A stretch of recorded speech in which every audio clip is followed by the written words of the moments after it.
Good afternoon, everybody. Welcome to the inaugural meeting of Sussex Collaborators, BeCollaboration Sussex Collaborators. Very nice to see so many of you here. I appreciate you turning out on a lovely sunny afternoon like this. Well, we thought it was going to be raining. That was when you booked. People have walked across that bridge and seen it's lovely and still turned up. So obviously you're expecting to find something interesting that you're going to hear this afternoon. Now if you do hear something interesting and you fancy tweeting it, then... No? What did that just do? I've broken it. Never mind. The hashtag is hashtag BeColl, B-E-C-O-L-L.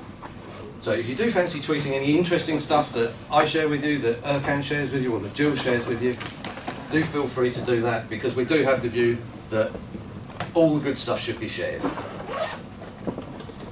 So just to start us off, let's start with what some of you will have seen, the BeCollaboration vision and mission. How many of you have actually read the webpage that I sent you to and read the vision and mission? A few. So those who haven't, what BeCollaboration is all about, we bring together talent, technical ability and visionary thinking to empower individuals and organisations. We're passionate about impacting human performance, and we do this with velocity, that's an important word for us, compassion, humour, we do like to have a laugh, and yes, the L word, we do it with love. Now, I'd like you to just think about how you're listening today. How are you going to listen to what you hear today? Is that inner voice saying, I've heard this before? Or is it saying, I agree with this, or I don't agree with this? I'd invite you to just park your current worldview and just listen without that worldview distorting your view, and think about, what projects have I got on the go right now? What clients have I got? What customers have I got? What opportunities have I got? What challenges have I got? How can what I hear today, how can this help me with that? Come at it with that view, listen with that view, and you'll get something useful out of it. I hope.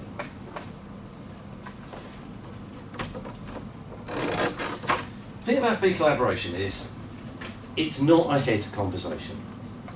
It's a heart conversation. We're not interested in you as, I don't know, Ruby the solicitor, or Dave the coach. We're interested in you as that spark of genius that kind of, it knows we can have a better world, and maybe, just maybe, we can create that together. Essentially, we don't care what you do. We want to know who you are. And even more than that, we want to know, who do you want to be? Who do you want to turn up as, show up as in the world?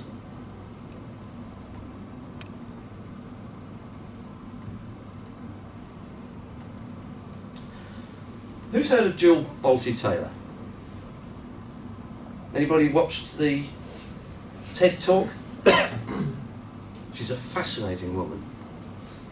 She is a neuroscientist, a neuroanatomist to be precise, and she studies the brain. She studies what's going on in the brain. She got into it because her brother was diagnosed with schizophrenia. So she wanted to understand what was going on different for him from what was going on for her. And she had the amazing opportunity at 37 years of age to observe what happens to an individual when their logical left brain gets completely switched off and the right brain is allowed free rein to go do its own thing. She had a stroke, and as a neuroscientist she was able to observe what was going on, And the big thing that she identified was, one, the combination of the two sides of the brain add massive power to the way that we can operate within the world. When the right brain was the only thing working, when the left brain was completely switched off, the right brain, she identified herself, her body, as the 50 trillion molecular geniuses, she describes it as, that were all part of the flow of everything there is. And she became just enormous, took up the entire world. And she connected, was totally connected with everything. And then the left brain would come back on stream. And it would define her as a single individual, separate from that flow. Dr. Jill Bolte-Taylor, neuroanatomist, intellectual. Andrew Horder, MBA, business coach and thinker. So, the point I'm making there is that we need both sides of our brain. We need both sides of us, the head and the heart, the left and the right brain. Now, you're here at an introductory presentation about BeCollaboration. Let me reassure you, nobody is going to come up to you at the end of the afternoon with a joining form and sit you down and say, now. That's just not going to happen. BeCollaboration has never asked anyone to join. It is only ever a case of we share what we believe, what we think about how the world can be. And then, after an adult conversation, you choose whether this is something that is going to be useful to you, helpful to you, or even just something you want to be part of. So how did BeCollaboration start? In the beginning, there was a lone nut who believed that things can be different. Anybody watched that YouTube video on the anatomy of a movement, the first follower? If you haven't, go onto YouTube, do a search on first follower and watch it. It is absolutely brilliant because you have this lone nut on a hillside at a music festival, dancing like crazy, and he's there completely on his own, and then somebody else comes and joins him. And the way that he brings that second person in, that creates a movement, and suddenly that's the cool thing to do. He's not uncool anymore, he's completely cool. Well, our lone nut is Erkan Ali, out there, knowing that the world can be different.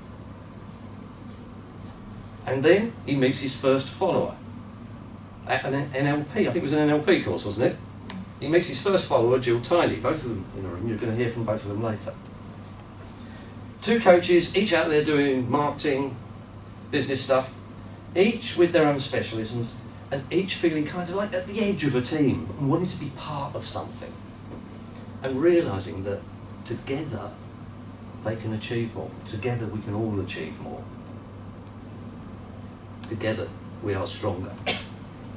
Now, it has to be said, BeCollaboration are a pretty weird bunch. And I wear the label weird as a badge of pride. I'm delighted to be weird. We have everything from a world champion boxer to someone who builds tree houses. Someone who's working on tripling a nation's GDP. I can't tell you how because I'd have to kill you. But through to a couple of ladies who make a very good living with a very successful business, recycling and recovering architectural timbers. And of course, all the more normal accountants, business coaches, graphic designers, that kind of thing. Well, they're kind of normal, but they wouldn't be a BeColl if they were completely normal.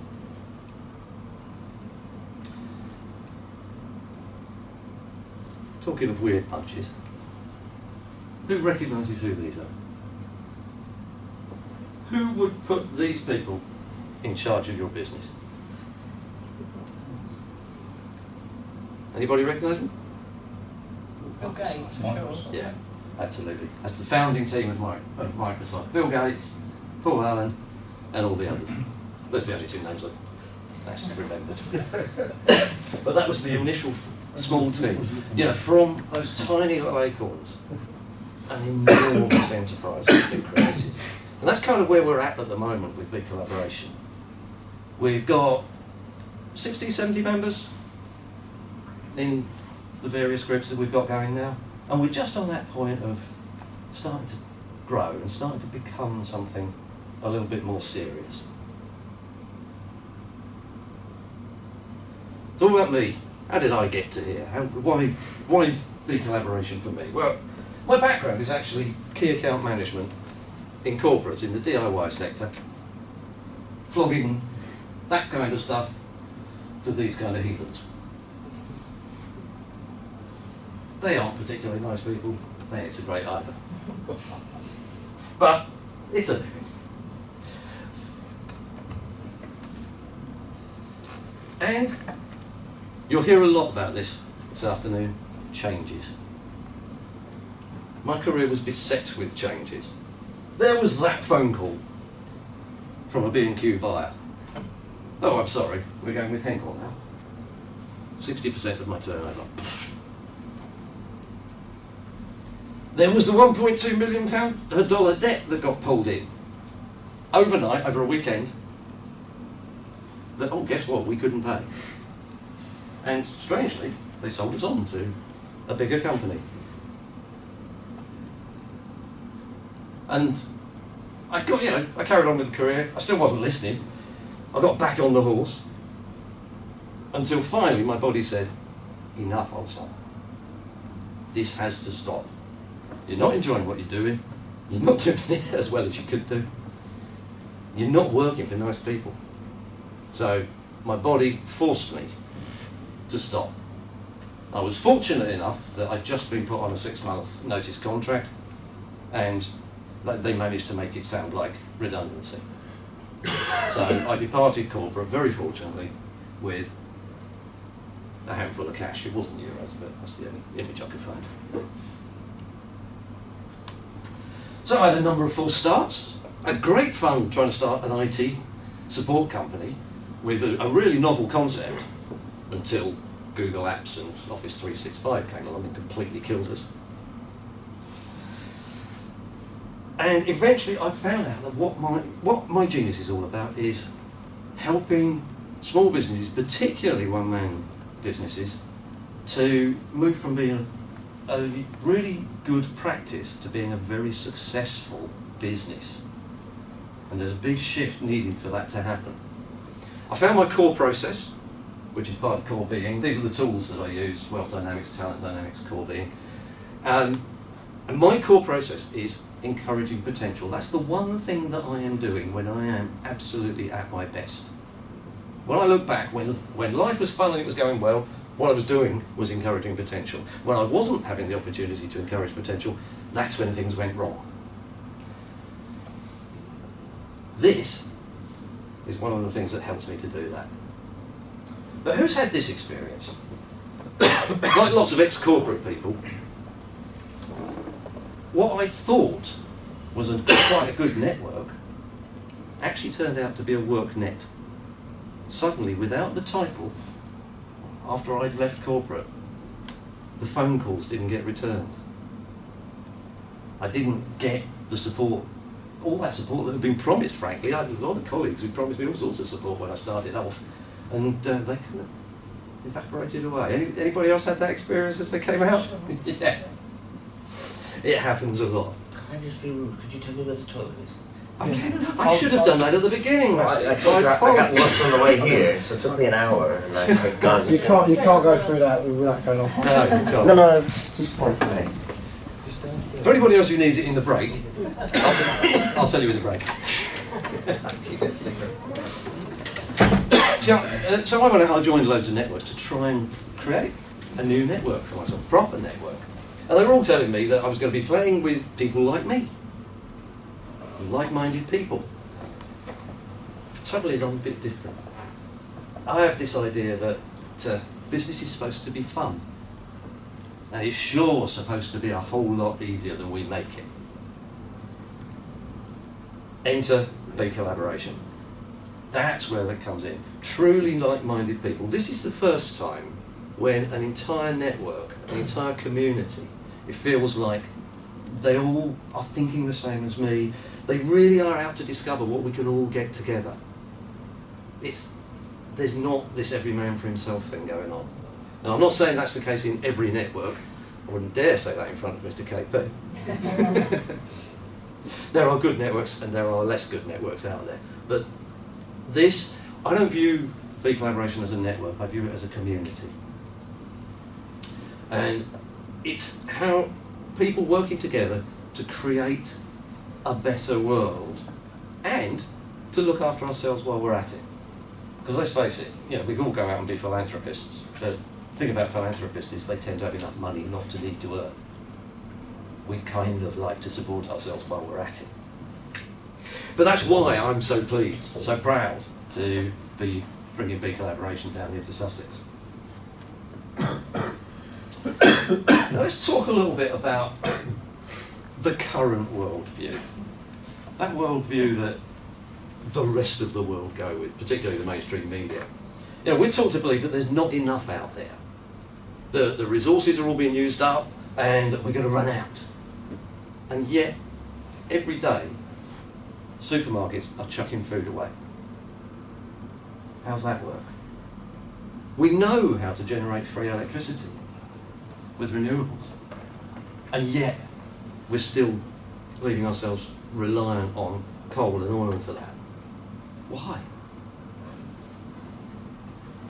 In BeCollaboration, our belief is that by collaborating we can orchestrate a fairer distribution of the national and natural resources by creating a sharing economy, an economy where it's not about grab what you can, it's about take what you need, get what you need.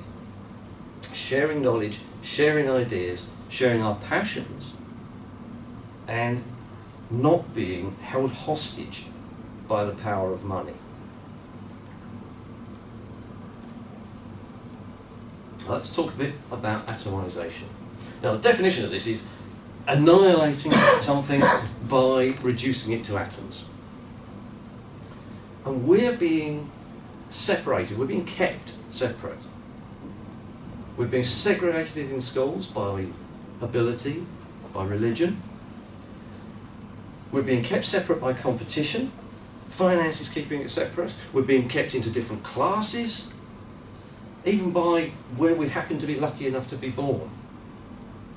It's all about divide and rule. Or in business terms, it's about keep them separate, keep all these little businesses separate and alone, because that way we keep the competition weak. Don't, whatever we do, allow them to work together on stuff. And by collaborating, we become so much stronger. Community creates ideas, ideas create creativity, creativity creates possibility, and possibility creates solutions to serious problems, world-level problems. That's what we're about creating, as well as looking after ourselves. See, the status quo. I love this cartoon. Anybody seen this? You get back in your cubicle and start thinking outside the box. We want people who think outside the box, but within the rules of our corporation or our profession. What if we didn't have to stay inside the box? They start putting us in the box with education. That's where it all starts from. You know, who's been through a streamed school? I certainly did. You know. So I was put in the box of clever boy. That was a pain in the arse as I got older, because I realised I wasn't that clever. Yeah. The money is used for control. Who's ever got enough money? Go on, put your hands up, those who genuinely think you've got enough money right now. Good man, well done, Eddie. There should always be someone in any room who's in that fortunate position. You're older than anybody else. Maybe. Or maybe it's just because You know what's important. Who knows? The media overload. How do you know what's real and what's not real? How do you know what's true and what's not true? You're getting so much information thrown at you. How on earth are you going to work it all out? And what about consumerism? Isn't that just a means of control? But then we all need stuff. Or do we? I started clearing out so much stuff from my house. It is untrue how much stuff I've got that is just completely unnecessary. The thing is, everything's moving so fast. We're moving into an unsustainable situation. And it's getting to the point where it is a crisis. I'd just like to play you a video from a chap called David Hull about the shift age. Are we on the right volume? Any of you watching this video who are over the age of 20 have an innate understanding of the phrase speed of change. We understand what that means. Things keep getting faster. Change is occurring at a more rapid rate. We learn how to use a cell phone, we have to learn how to use a smartphone.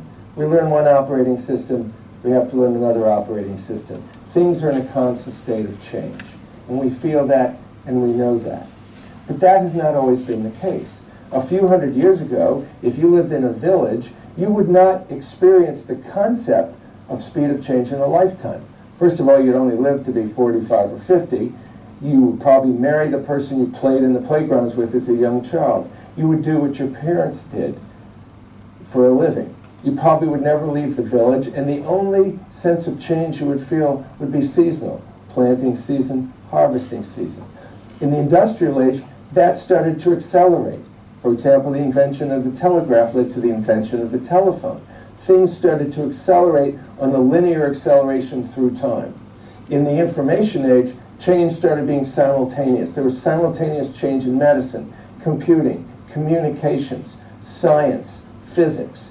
Now, as we enter the shift age, one of the defining characteristics of the shift age is the speed of change has now become constant. That's one of the reasons I've called it the shift age, because the ground is constantly shifting underfoot. If you think you have a solid point of view and you hold it for too long, it will no longer be valid, because everything is changing. Our environment is in a constant, accelerating pace of change. So welcome to the shift age.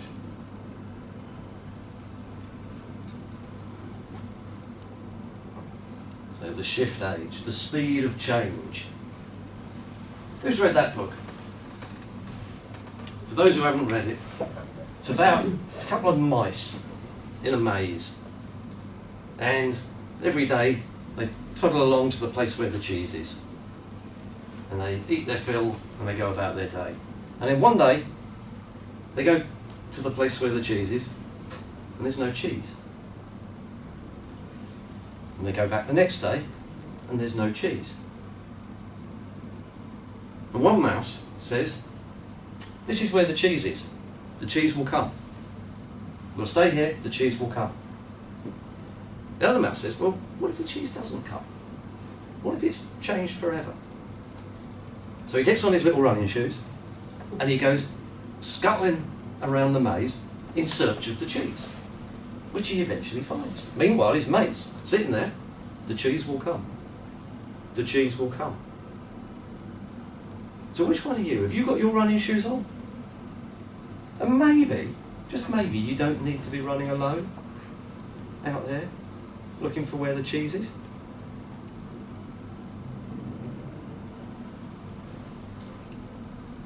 What's coming in the future? But you know, they can actually print blood these days. The internet has completely changed the way we communicate. How much information have you got available to you now? How many people can you communicate with? You know, if I want to talk to someone in Australia, I can do it at the drop of a hat. No delays on telephone calls, no having to get on a packet steamer and go 6 months across the water or however long it used to take. nanotech, everything's getting smaller and tinier. And robots, well, do you know they've got a Scarlett Johansson lookalike robot operating as the receptionist in a hotel in Japan. And people aren't complaining. They're getting the service they expect from a receptionist from this robot. Anybody watch the Channel 4 series, Humans? Yeah? Do you remember that one part in that where the daughter turns around and says, why should I go to university and learn medicine for 7 years? They can program one of those in 30 minutes. It's an interesting point. Thing is, this isn't next generation stuff. This is coming, and it's coming in the next 5 years. We've already got self-driving cars on the roads. We've already got this idea of complete cities that are going to be served by self-driving taxis, not by taxi drivers. So what are you going to do if you're a taxi driver? You're going to need to think of a different way of interacting with the world. It is going to be very difficult to keep up. And one of the best ways is, you guessed it, collaboration. In BeCollaboration we talk a lot about context. So what do we mean by context? Well, really it's about knowing your why in life. What gets you out of bed in the morning? You know, what are you going to be today? Are you sitting here focusing on what you can get from this group? I wouldn't blame you if you are. It's the way we've been taught to think. It's normal. But what if you were thinking about, what would this group allow me to do? What would this group allow me to be? Because typically, in life, traditionally we've gone backwards, haven't we? When I have money, then I can do the things that I want to do. When I have lots of clients, I can market the business properly, and then I can be happy, I can be successful, I can be a nice person. But what if we turn it around the other way? And it is actually far more effective to be the person that you need to be in order to do the things that will create the results, so that you can have the things and the world that you want to have. And guess what? BeCollaboration fits neatly into that. We're coming from a place that there is more than enough to go around. So what's our plan to get that out there?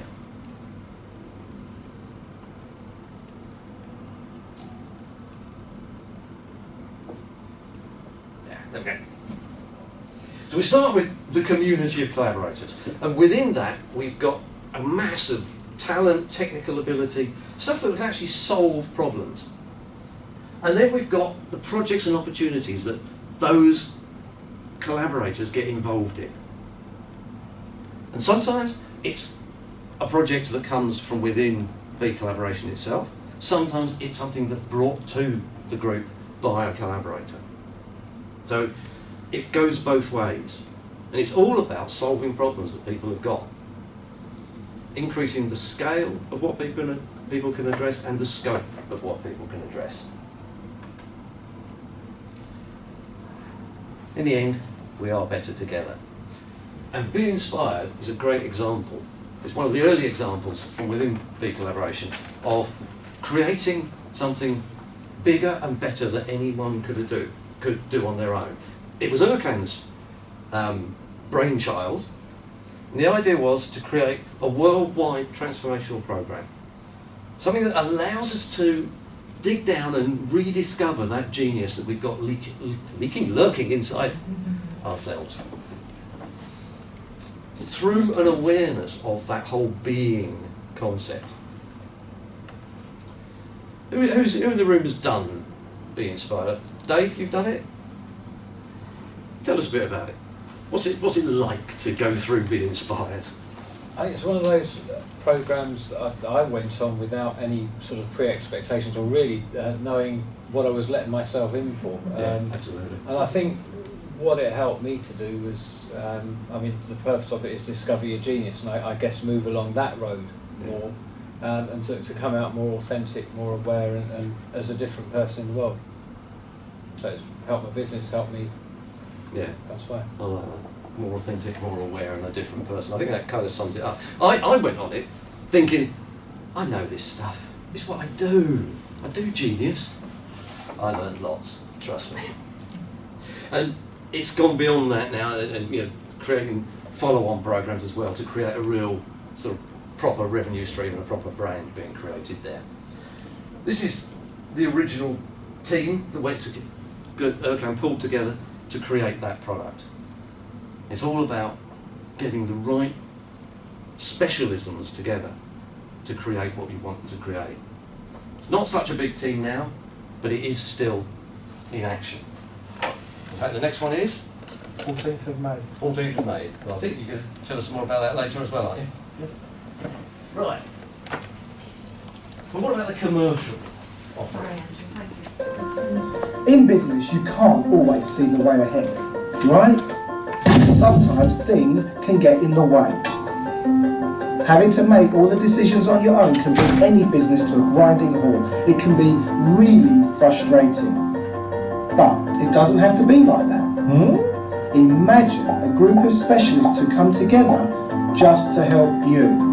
At BeCollaboration, we've built a community of like-minded people who are passionate about working together to help businesses like yours thrive. We believe we can achieve more when we work together. From business coaches to accountants, website designers to video production. In fact, everyone you need to take your business to the next level. Our multi-talented team is here to find a solution that is right for you. The end result, you overcoming your challenges, making it to the next level, and achieving more than you ever thought possible. We feel our collaborative approach to business is worth discussing. So get in touch and find out how we can impact your business and your aspirations. BeCollaboration, inspiring collective action. So that's a brief summary of how we approach the commercial side of things. Let's give an example of that. GP Cars. It's a great example. They're a top-end automotive reseller. They take serious motor cars and resell them. Let's start with the results. Results of BeCollaboration getting involved with them. It's more than 2.5 million of stock now, isn't it? Yeah, it's actually, we tried to top it the other day, but it's about 4 million in stock now. Yeah. So just it's an sale or return business. Yeah. So SOR means sale or return, and basically this is where they take somebody's car in, do everything that's necessary to get it sold, and then take a cut of that. So now 4 million in stock. They've got the most SOR stock they've ever had, and this was a tiny little part of their business before. And they've got a record of the highest ever sale price for a car, £200,000 for a motor car. My kind of car. What car was that? It was a Lamborghini. It was a Lambo, right. And they keep having the most cars sold month after month after month, out of a bit of their business that they weren't particularly focusing on. Now, that wasn't just done by business coaching. It was done by all this other stuff. Dave McDonald did live video, Growth Accelerator funding, CRM was done, cleaned out their data, motion graphic video by Angela Makepeace, she did that BeColl one, didn't she? Mm-hmm. Telesales, office supplies, merchandise, and quality to get the workshops, getting the cars in and through the workshop and out again. HR issues resolved and HR policies created by Alistair Ross, and of course Mr. Ali behind the scenes there, orchestrating the whole thing and doing the business coaching around it. That's the sort of thing that we can take on as collaborators that we couldn't really look at as individual people, individual specialists. There's 12 people involved and counting, because that is an interaction that is still going on. So the question is, does collaboration work? Not for everyone. Got to be clear, it doesn't work for everyone. But it sure works for most. And BeCollaboration is now got the British standard for collaborative work. I think that's the correct title, isn't it, Jill? Yes. Yeah.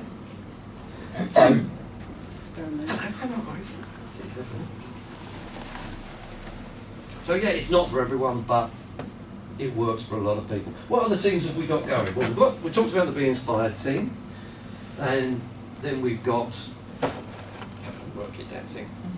Be a Voice, that's about getting your message out there.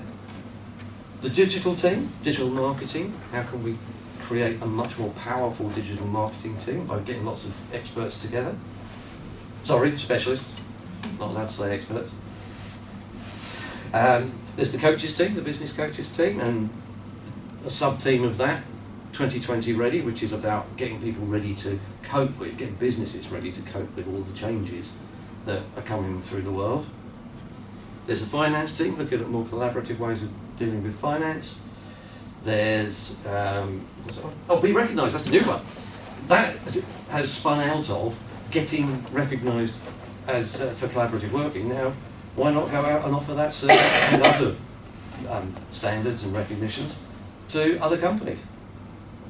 And there's a health and wellbeing team coming together as well.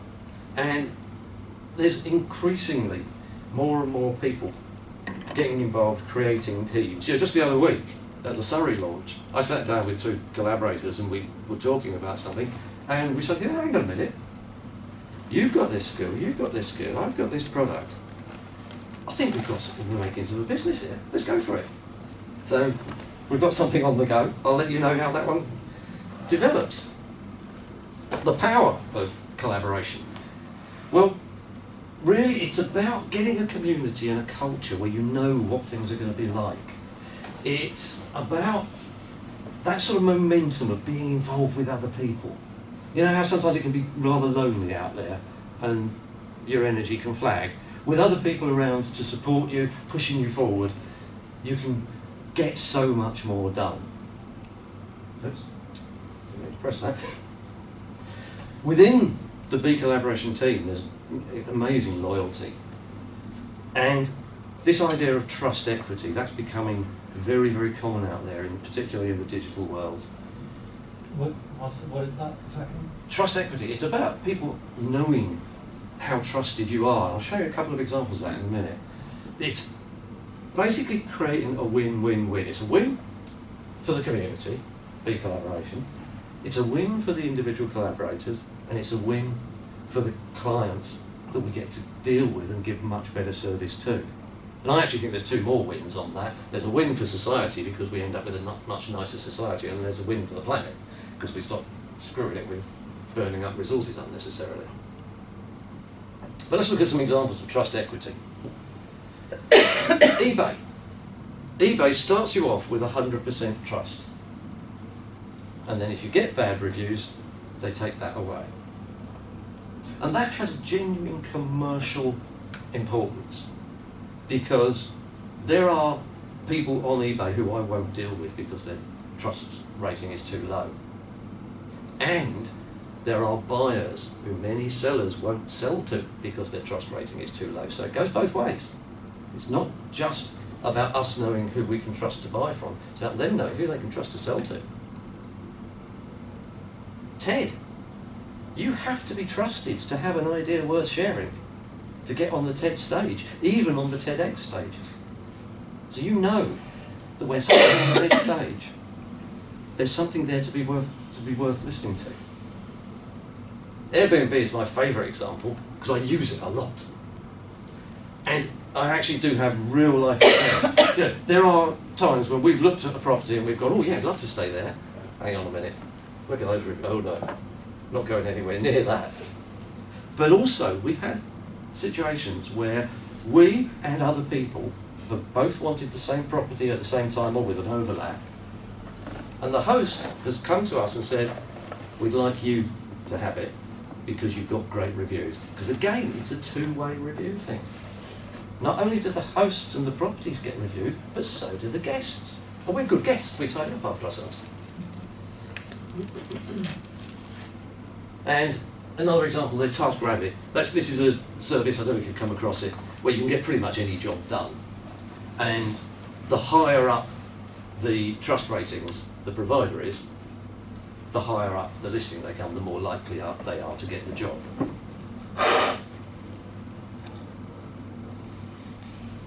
Thing is, collaboration is natural, but we've forgotten how to do it.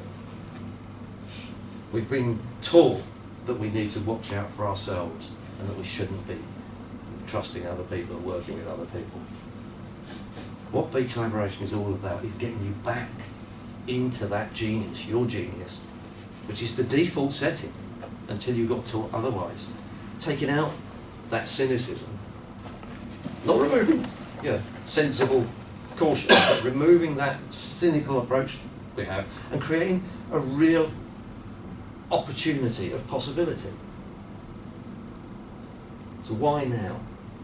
Why is collaboration important now? Well, there's just so many reasons. Anybody read Daniel Priestley's book, The Entrepreneur Revolution? Same hands going up. Well, definitely worth reading. And you should also read his book, Oversubscribed, as well, from a marketing perspective. Very, very good. With technology as the enabler, so much more is possible now. There's loads more people getting involved in SMEs because people are choosing not to go back into corporate jobs. And we have a need inbuilt in us to be remarkable and to make a difference in the world. And so many of us feel that we can't. It's what I call the illusion of impotence. We think we're not big enough to make a difference. Well, maybe we're not alone. But what if we were together with other people who think like us? The challenge of our time right now is staying ahead of that curve, knowing what's going on, getting input from lots of different sources. I learned so much from all the collaborators about what's going on and what can be done differently in the world. So it's all about this sort of shared peer-to-peer stuff. And it is also about treating this planet as a biosphere that we need to look after. It's about community. So, if you would like to become a collaborator, that's what it takes. It's £50 a month plus that, and then it's there's £150 one-off joining fee. And what that gets you is all the meetings you want to go to, whatever ones. We've currently got Hertford, London, Surrey, Sussex. We're about to launch Essex. We've got probably 2-3 more by the end of the year, depending on what the board agree on that one. And you can go to as many as you like. You can get involved with as many collaborators as suits you.